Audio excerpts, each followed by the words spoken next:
दलित दुल्हनों से मिलने मथुरा पहुंचे नगीना सांसद चंद्रशेखर आजाद, परिवार से मुलाकात कर विपक्ष पर साधा निशाना।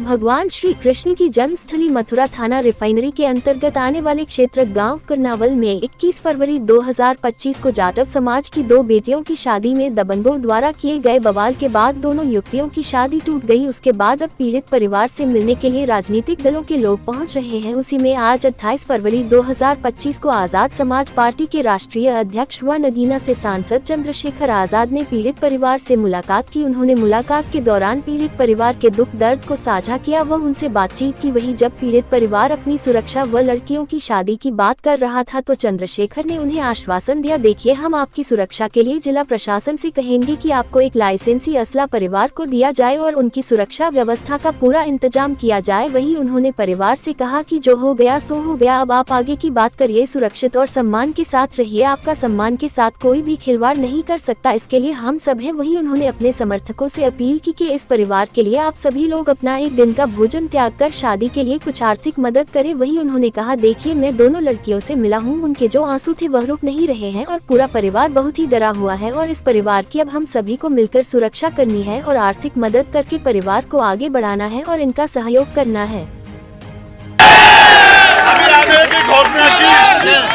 अभी 15 हो गए नहीं हो गए? किसी को मिलाओ तो बता दियो। तुम अपनी आंखों को खोल लो। मैं पुलिस के साथियों का धन्यवाद दूंगा, लेकिन सोचो कि आपके इतने बड़े नुकसान, 2 लाख रुपए की मदद, शर्म कर।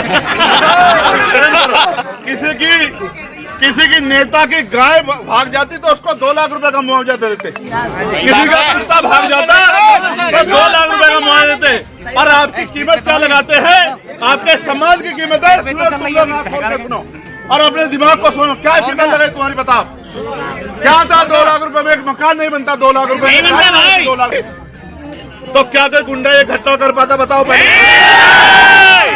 और अगर कर भी देता तो वो गुंडा तो सजा काटता। अड़ोसी पड़ोसी कई जिलों के लोग गुंडे सख्त बिल में घुस जाते कि ऐसी घटना नहीं करनी है, चंद्रशेखर छोड़ेगा नहीं।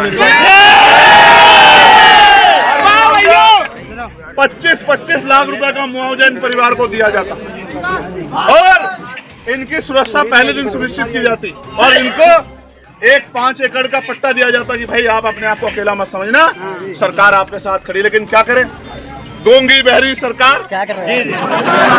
दलितों भाइयों की बात सुनने के लिए कोई तैयारी नहीं है। आपकी कीमत लगाती है 1 लाख रुपए। सुनो, कितनी कीमत लगाई? जोर से बताओ। भैंस की कीमत भी, भैंस भी एक लिए पता नहीं क्या बताते। और दूसरे कौन है जो 1 लाख रुपए कीमत लगाते? दोनों ही आपके लिए नुकसानदायक है। आपकी रक्षा सुरक्षा संभव होगी तो जब चंद्रशेखर आजाद ताकत में आएगा तभी संभव होगी और कोई रास्ता। सरकार को इसकी घोषणा तत्काल करनी चाहिए। दूसरा, जो लोग नारा लगा के अपना नारा लगाते और कहते हैं कि हम सबकी रक्षा करेंगे और हम सबको साथ लेके चलेंगे, उनके नारों का सच ये है कि आज वो जाति की वजह से, मैं तो कह रहा हूं कोई जाति बुरी नहीं होती, मैं पूरे समाज को नहीं, और वो भी पूरे समाज के ठेकेदार नहीं हो सकते। समाज में बुरे लोग भी हैं, लेकिन एक शब्द नहीं निकाल पाई। ये इस बात का उदाहरण है कि उनके अंदर इच्छा शक्ति नहीं, वरना वो घटना के बाद गलत तो कह देते, कानून के राज की बात तो कर देते, इस परिवार के आंसू पोंछने की बात तो कर देते, इस परिवार को न्याय दिलाने की बात तो कर देते। कुछ नहीं हुआ। इसका मतलब उनके नारे खोखले हैं। और सरकार ने क्या किया? 1 लाख रुपए में भैंस नहीं आती। मुख्यमंत्री को नहीं पता 1 लाख रुपए में मोटरसाइकिल भी आज नहीं आती। ये मजाक उड़ाने जैसा है। मुझे इस बात की तकलीफ है कि सरकार ने हमारी पीड़ा को नहीं समझा। मैं मांग करता हूं कि 25 लाख रुपए का मुआवजा इस परिवार को दे, क्योंकि उसने अपना सब कुछ दांव पे लगा के अपने सम्मान की रक्षा और उन बेटियों का सम्मान से जो है विवाह करना था।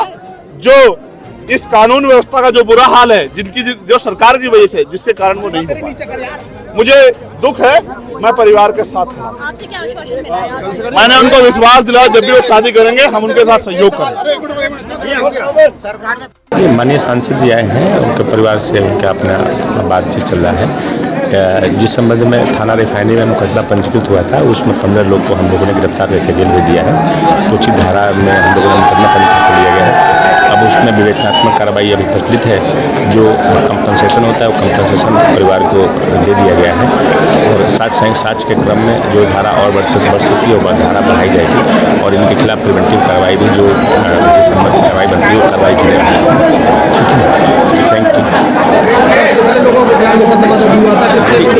15 लोग नेम्ड थे इसमें और बाकी लोग अज्ञात थे। जो नेम्ड थे उसमें सब लोग की गिरफ्तारी कर किया परिवार कुछ मांग कर रहा है प्रशासन से क्या? नहीं, पीड़ित परिवार को प्रशासन से कोई मांग नहीं है। जो सरकारी जो उनका SC/ST में जो अनुमान है अनुमान धनराशि उनको दे दी गई है। कल इसमें भी जो मांगे हैं वो जो संबंधित जो विभाग इनको देख रहा है। जो नियमानुसार उनकी कार्रवाई बनती है वो कार्रवाई की जाएगी।